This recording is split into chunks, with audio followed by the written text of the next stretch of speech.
अब ये जानिए, सदर आसिफ अली जरदारी से स्पीकर पंजाब असम्बली की मुलाकात हुई। दोनों रहनुमाओं के दरमियान मुलाकात लाहौर गवर्नर हाउस में हुई।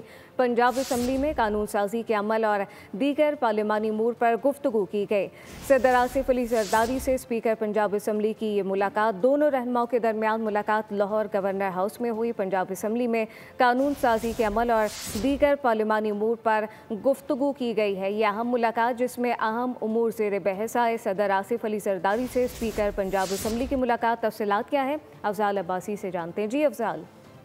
जी बिल्कुल, सदर मुमलिकत आसिफ अली जरदारी से स्पीकर पंजाब असम्बली मलिक मोहम्मद अहमद खान ने गवर्नर हाउस में मुलाकात की। इस मौके पर पंजाब असम्बली में कानून साजी के अमल में दिगर पार्लिमानी अमूर पर तफसीली तबादला ख्याल किया गया और इस मुलाकात में पंजाब की सियासी सूरत हाल पर भी तबादला ख्याल किया गया। स्पीकर पंजाब असम्बली और सदर मुमलिकत आसिफ अली जरदारी की मुलाकात में।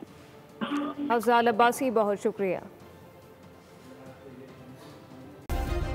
सब्सक्राइब करें और बेल दबाएं ताकि कोई खबर रह न जाए।